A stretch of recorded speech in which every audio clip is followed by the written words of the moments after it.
25, 1931, in Chattanooga, Tennessee, 9 black boys aged 13 to 19 hopped on an Alabama-bound freight train where they encountered 2 young white women, Ruby Bates and Victoria Price. Soon after, the boys would be in court, wrongfully convicted of rape and spending a combined 130 years in prison for a crime they did not commit. It all started when a white man stood on the hand of 18-year-old Haywood Patterson, initiating a fight between the black and white travelers.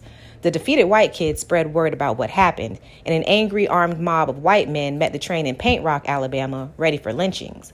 However, the 9 alleged suspects, only 4 of whom knew each other, were arrested, taken into police custody, and transported to the nearby town of Scottsboro. The boys faced allegations of raping Ruby Bates and Victoria Price, the young white girls from the train. Despite a weak testimony, a grand jury indicted Patterson, 19-year-olds Charlie Weems, Clarence Norris, and Andrew Wright, 17-year-olds Olin Montgomery and Willie Roberson, 16-year-old Ozzie Powell, and 13-year-olds Leroy Wright and Eugene Williams, all within a week.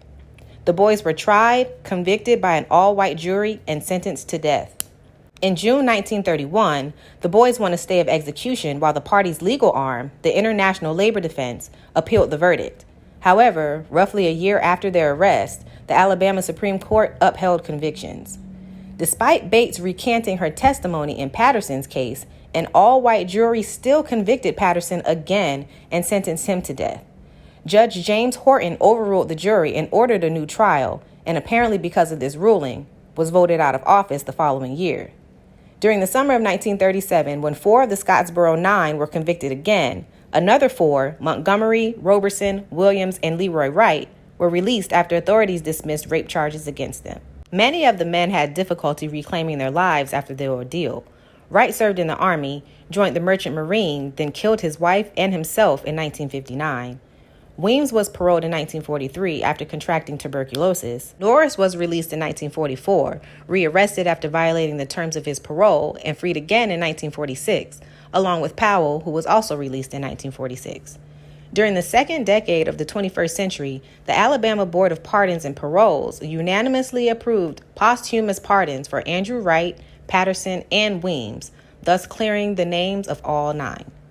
The Scottsboro 9 ordeal, with its mixture of human tragedy and horrific discrimination, captured the imagination of writers, musicians, and artists. After visiting the 9 defendants, literary star Langston Hughes wrote a play and several poems about the case in the 1930s.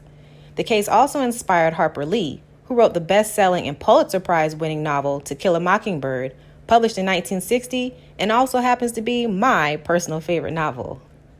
And if you didn't know, now you know.